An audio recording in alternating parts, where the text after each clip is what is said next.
and go, yeah.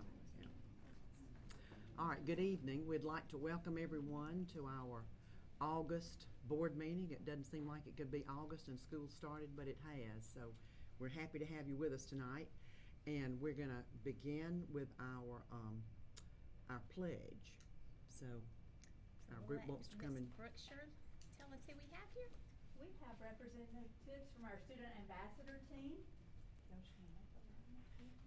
And just so you know, these students had to apply to be on our student ambassador team, and then they had to have teacher recommendations and go through an interview process. So we're excited to have them join us. Michaela, we'll start on your end. Do you want to go across and just say your names and what grade you're in? My name is Michaela. I'm in 4th grade. My name is Jenna and I'm in 5th grade. My name is Avery and I'm in 4th grade. My name is Peter and I'm in 4th grade. My name is Lynn and I'm in 5th grade. My name is Kinsley and I'm in 5th grade. My name is Ollie and I'm in 4th grade. My name is Ari and I am 4th grade. My name is Jacob and I'm in 5th grade. Thank you, guys. Would everybody please stand for the pledge of allegiance?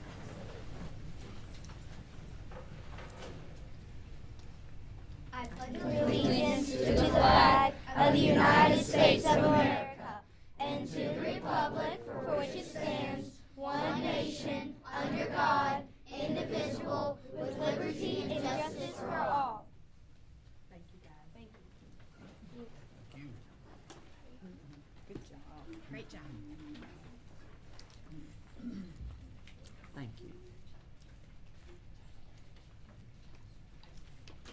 I hope everybody's had a chance to look over your minutes from our last meeting. Do I have a motion that we accept our minutes as read? So moved. Okay, in a second? Second. All in favor? Aye. All righty. And the approval of the agenda. Do we have any corrections or changes to be made tonight? There's no actual agenda items that have changed, Ms. Wheeler, but we do have 2 additions to the personnel list that you were given on Thursday. So, Dr. Blankenship, if you don't mind, if you'll address those 2, that'd be great. Yes, good evening. We do have 2 additions to the personnel list for your consideration. One is Ms. Emily Leidengood as a special education teacher at Jackson County High School. That is the classroom where we have a teacher that's out for the entire year. Yes. And then also we have a recommendation for Ms. Cindy Roberts, who is going from a 5.5-hour instructional aide to full-time kindergarten para. And that is one that we discussed on Thursday night at work session. Yes, yes. Okay. All right, very good. Okay. Well, then we need a motion to approve our agenda tonight. So do I have a motion that we approve our agenda? So moved. And second? Second. Okay, all in favor? Aye. Aye. All righty. Okay, Dr. Howard, we'll turn it over to you for your comments. Absolutely. Want to thank everyone for being here tonight, especially our ambassadors. I know some of them scooted out, and I don't blame them. But we had a great start to the school year, and want to thank our school leaders. You were not at the work session on Thursday, but we did highlight and tell the board what a great job you did in executing one of the best first days that we've had. And so thank you for your hard work. I know it's busy and the summers get shorter, so we appreciate the experience that our kids are having, because that's our first priority. Just want to remind the board of some upcoming meetings, and for the general public as well, that our next work session will be at Gordon Street Center, where we will also be having one of our millage hearings, and we also have a parent advisory council meeting there, so that's there for your reminder. And then, of course, our September board meeting, Mr. Gratian will be visiting Gum Springs Elementary School, so we're looking forward to visiting Gum Springs in September. Other than that, as you know, those of you who are familiar with our board meeting formats, we look forward to visiting the schools, because it gets our schools an opportunity to share some highlights. And I just want to say that as we've shared with you through our strategic plan and some of the feedback we got from the Accrediting Commission, Advanced Ed, we've really focused on making sure that we're doing everything that we can to ensure advocacy for our students. And so South Jackson student advocacy is one of the priorities here, and she did something kind of unique, and they're going to share that. I'm going to turn it over to you, Ms. Brookshire, to share some highlights about South Jackson and the many great things happening here. First of all, thank you for giving us the opportunity to share what we have going on at South Jackson. We had a fabulous start to the school year, and a couple of things we did before school started helped us to start the year on a positive note. So to start with, the first thing is Miss Rachel Hicks is going to share with you about a pre-K roundup we did this year. And it was the first time we had done this, and it proved to be very successful. So Miss Hicks, do you want to come up and share? Thank you, Ms. Brookshire. So as Ms. Brookshire said, this was the first year that we hosted at our school a pre-K roundup, or we came to call it our pre-K meet and greet. And this idea originally came about this past spring.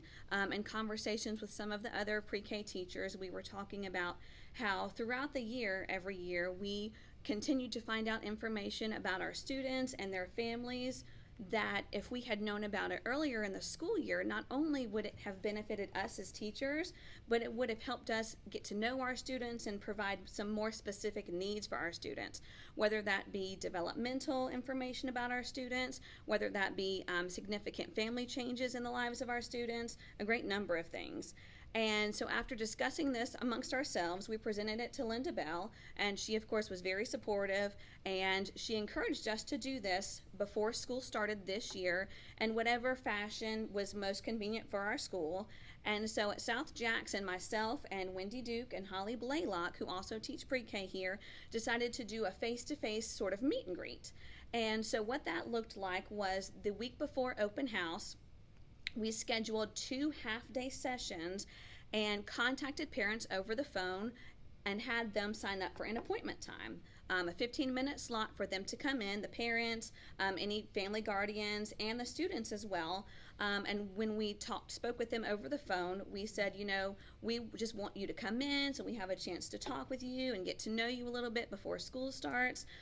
We encouraged them to bring their children, of course, so we could also meet the children. And one of the main reasons for doing this was to not only meet the families and the students, but also because open house is so hectic. There's a lot going on. It can be really overwhelming, especially for these little 4-year-olds coming in, these families who maybe have never been to our school. It's very overwhelming. It's a big building. There's a lot going on. And we wanted them to have a chance to come in a more relaxed setting, to have a chance and speak with their child's teacher, and just feel comfortable that they had the opportunity to disclose information to us that maybe they wouldn't be as comfortable talking to us about in a really busy setting in a classroom during open house, where there are other students in the classroom, other adults in the classroom, and like I said, there's a lot going on. So not only were we able to find out information about our students, but the way that we did that actually was when we contacted the families, we sent out our welcome letters to each of our students. And in the welcome letter, one of the things that we sent was just a quick form for the parents to fill out about any behavior concerns they had of their student, academic concerns, any developmental concerns they had of their child, as well as what does your child like to do? What are some goals that you have for your child this year? And they filled that out prior to coming in for their meeting. And when they came in, we were also able to get a sense of the child. We saw the children who were sort of hesitant to step away from their parents. We saw the kids who were off and doing their own thing while we spoke with the parents. And we saw the kids, kind of in the middle. They were playing independently, but were sort of quiet. And another perk that we sort of gained from doing this was that when we contacted the parents initially, we were able to find out if there were any families who had moved between registration and open house and who might not be attending our school. And that benefited us because in the past with pre-K, we have the initial drawing in the spring and we fill the 22 spots in each classroom. And we, in the past, had to wait until open house. We have a student not show up, or the first day we have a student not show up. And then we have to take the time to contact the parents, find out if the student is going to be in our class. Then it takes a couple more days to contact Linda Bell and to contact the students who may be on our waiting list. So instead of having to go through that process, we were able to sort of take a more proactive approach. And when we called the families, if we had anyone who said, actually we moved and we're not going to be able to attend, we were able to go ahead and contact Linda Bell and get that spot filled before school even started. So that was another benefit that really we didn't even think about in planning this activity. And we got an amazing response from our families. I mean, it was incredible how appreciative they were, how grateful they were that we called them. They, when I spoke with my families on the phone, they said, thank you so much for calling me. They were just appreciative of a phone call. And then after they came in and spoke with myself and Miss Blaylock and Miss Duke, they all were just, so appreciative that we took the time before open house to sit down with them and give them a chance to give us information about their students that was going to benefit their children, that was going to benefit us as teachers, that helped us get to know their families. It was just amazing, and I hope that we continue to do this in the years to come, because not only did it benefit, like I said, the students, but the teachers. It was sort of a less stressful environment where we were just able to sit and talk with the adults. And we hosted it in our media center. So the next week when we had open house, the kids came in, we remembered their faces. The parents were a little more relaxed when they came into our classroom and saw their child's classroom. And it helped us start the year off really well because we had already built that relationship with both the students and the parents. Thank you.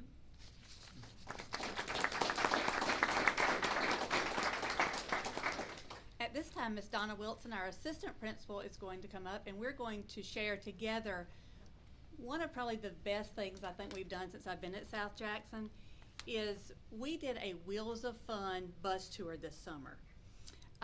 And so while we're talking, Ms. Wilbanks is working on pulling up our slideshow, so there will just be scrolling pictures. Board members, if you want to turn, you can see those. So this started with Melissa Nixon, our family engagement specialist. She went to a workshop and she came back and she said, I'm hearing about all of these schools that are going into their communities.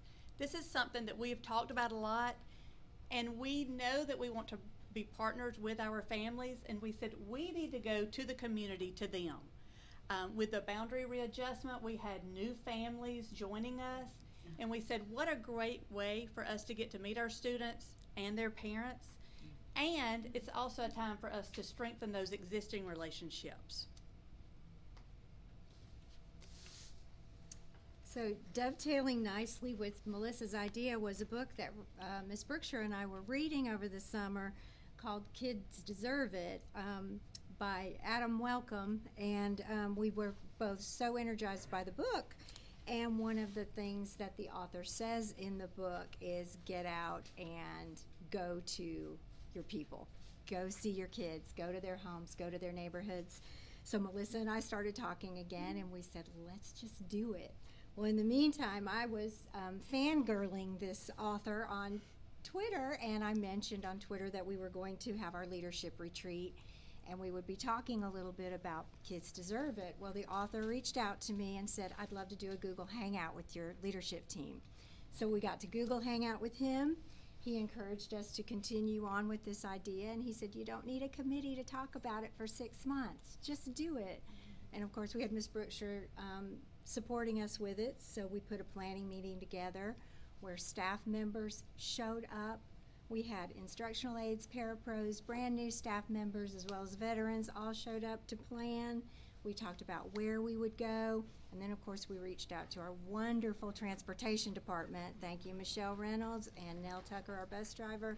She told us where we needed to go because South Jackson, we're rural out here, so we needed to know where we would get the biggest bang for our buck, and we planned who would do what and when, and then I'm going to let Ms. Brookshire take over from here. So from the planning meeting, we decided that we would pack goodie bags. So we took books, so every child got one. Some got 2 or 3 because they said one just wasn't enough. They got books, open house schedule, supply list. So many people, well not many, because most people who came to the planning day also came to the bus tour, but we had a few who weren't able to come, but they came to help pack the goodie bags, and they were here to support us through that. And then the bus tour was actually on a Monday, so the Friday before that we had teams divide up and go to these neighborhoods we would be visiting and put flyers on mailboxes. So we made sure that the community knew that we were coming. So the day of the tour was just filled with energy and excitement. We had over 40 staff members go, many of whom were brand new to South Jackson.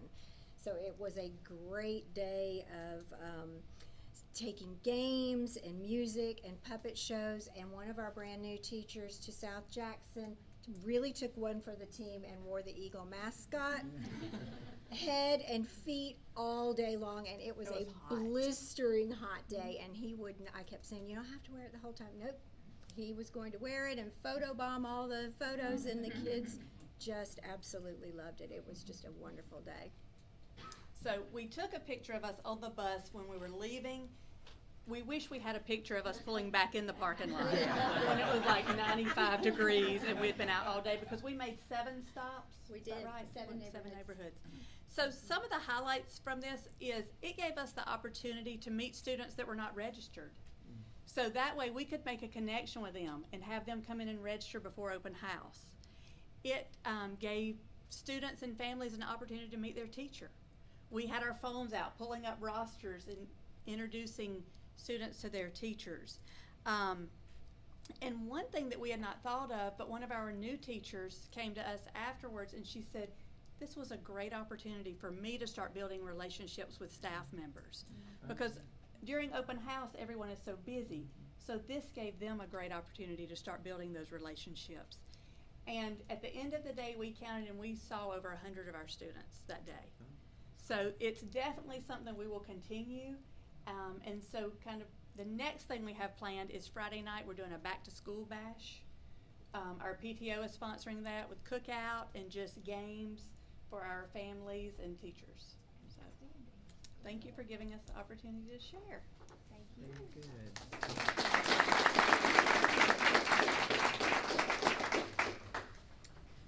Thank you, South Jackson, and to all those teachers that are not necessarily here in this room, I hope that somehow the word gets back to you as to how much we appreciate, because all of those kinds of things are done on teachers' own time. And so, but that investment pays great dividends, and I'm sure that's already made for a great start here. So thank y'all so much.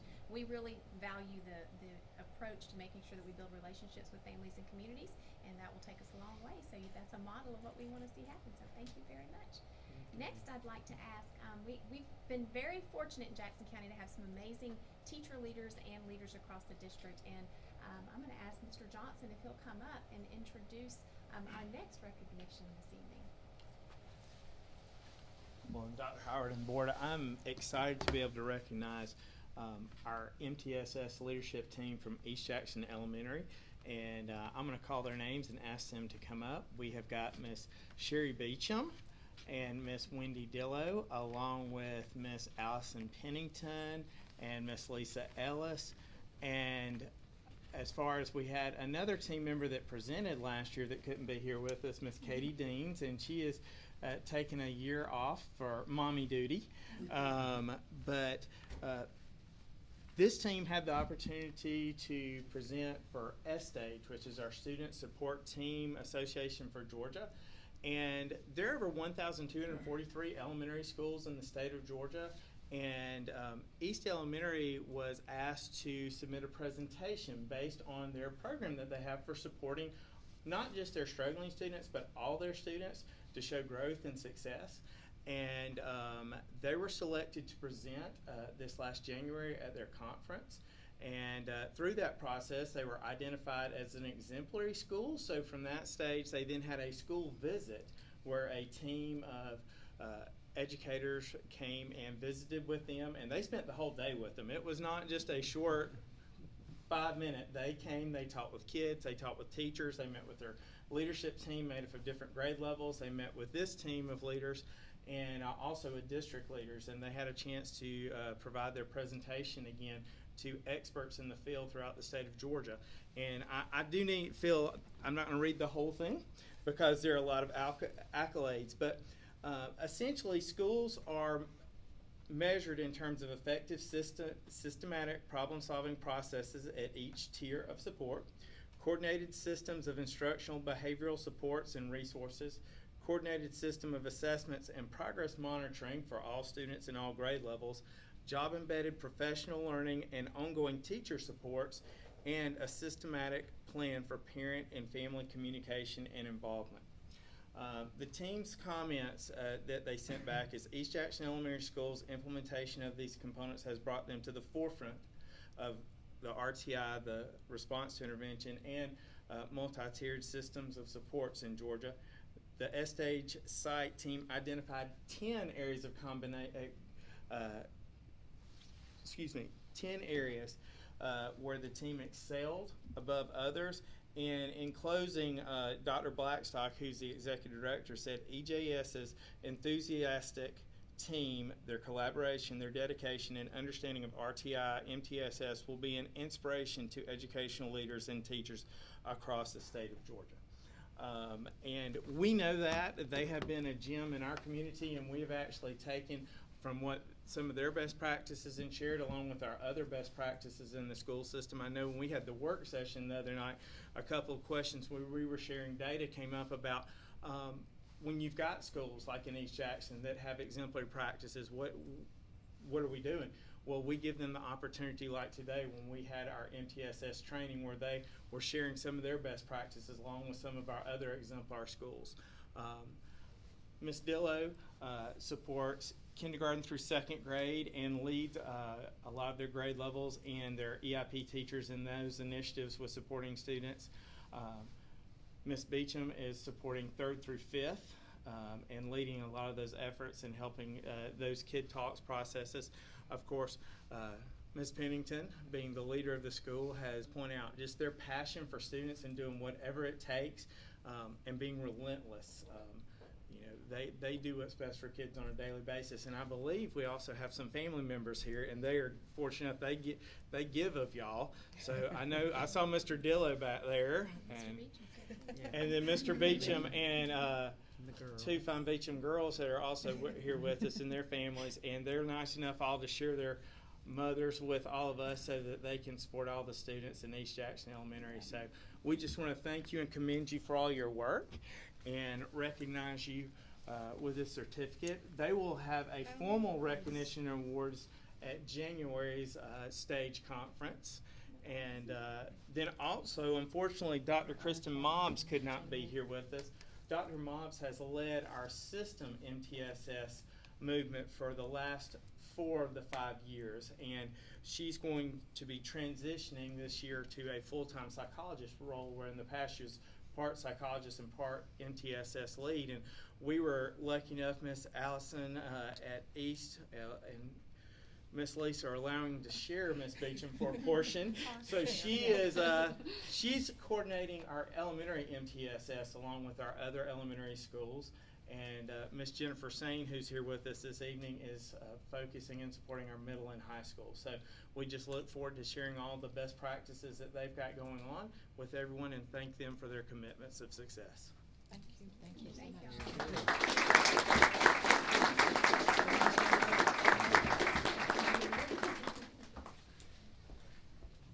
We talk a lot of times about, in our district office, about building bridges instead of building fences. And I think the exciting part that we're blessed with is you've got teacher leaders who have demonstrated tremendous competency and have had a significant impact in the performance at East Jackson. But not only that, they're willing to share with other schools and make sure that it's what we do for one, we're willing to share and do the best for all. So thank y'all so much. I know you work very hard and you've been a model, and now we can take some of that and help our other schools get to where they want to be. We've got great things happening in our other schools as well. It's not to say that they're not doing great things, but some of the practices that you've been at for a little bit longer, you can help take to the others. So thank y'all for your leadership and hard work. It's very appreciated. So that's all the items. We will resume our Rotary Recognitions at the September meeting for each of our high schools. And again, want to just thank our school leaders and our teachers for making a great start to the 2019-2020, hard to believe, school year. So. Sounds crazy.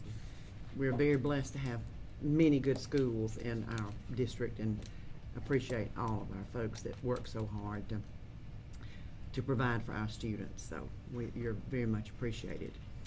All right, do we want to discuss some of these? And I think it's probably advantageous.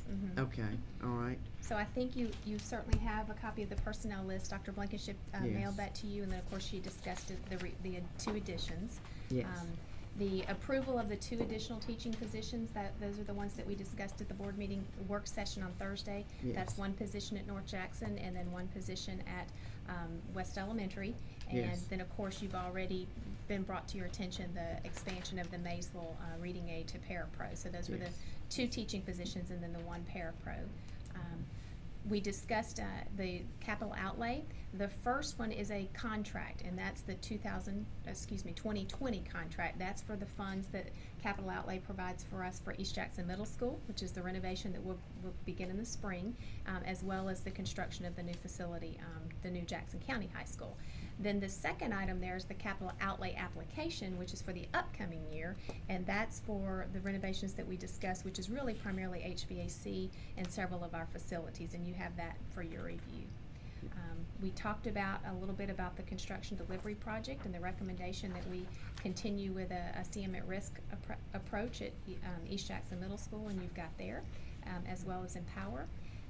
CTAE, Mr. Schultz presented that on Thursday evening, and that it really honestly just has to be a line item. We get those, that's something that the board has to be made aware of, so you've been made aware of our grant. We're grateful for that. Surplus is something that just came to Amanda really on Thursday or Friday, I think, so that's just some items that we need to get rid of. The resolution to authorize investments in the local government investment pool, we have done that in years past, but with the bond money, that helps us to secure the proceeds and potential interest that we bear there, so that's just really a standard operating procedure. We've worked with them before.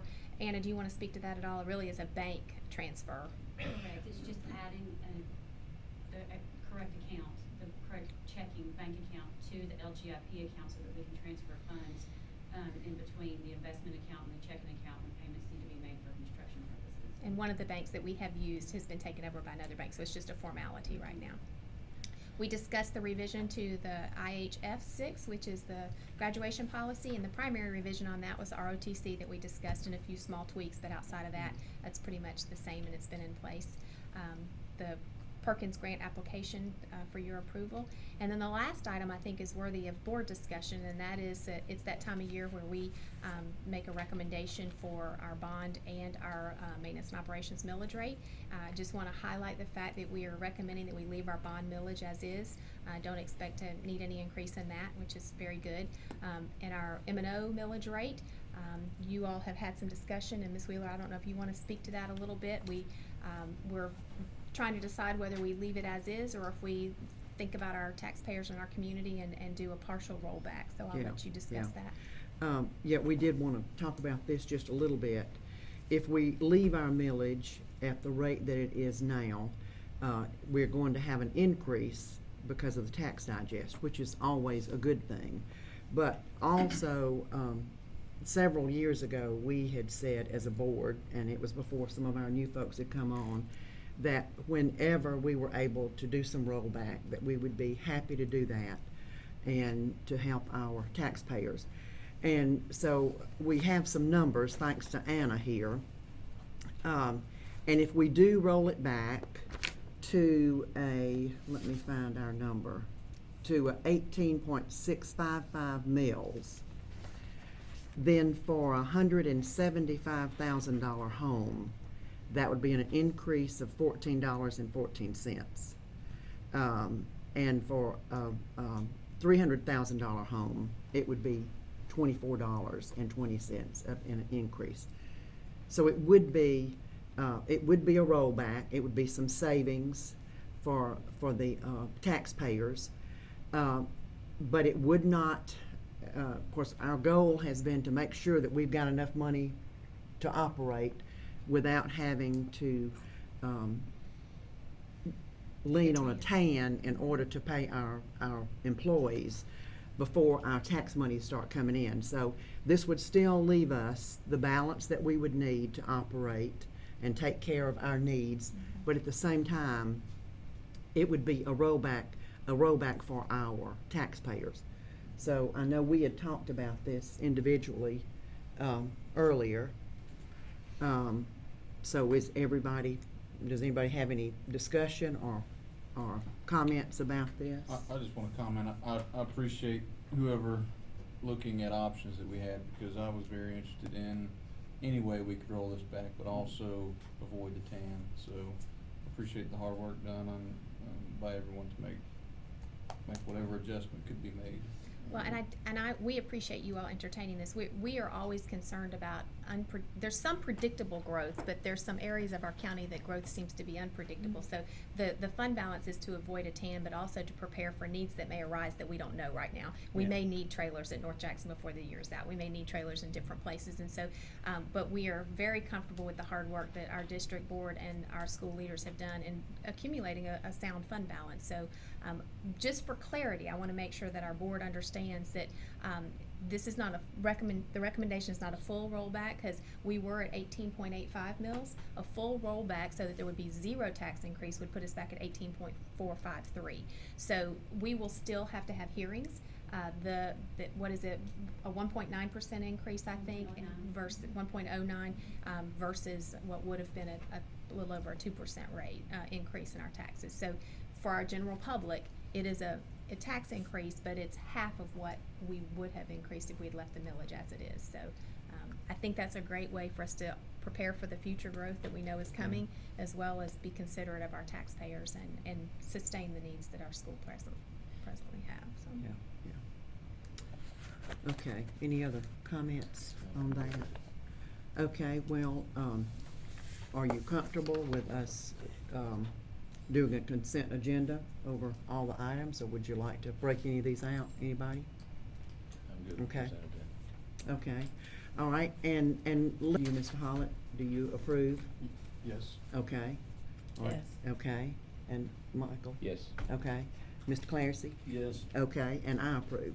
So it is all we will move forward on, and that's all the business that we have tonight, unless somebody else has another comment. So do I have a motion that we adjourn? Yes. Okay, and a second. Okay, all in favor. Thank you so very much. We appreciate y'all being with us tonight. Thank you for hosting us, South Jackson. Yes, We appreciate yes. it. It stayed cool in here too. Yes. Thank you, Josh.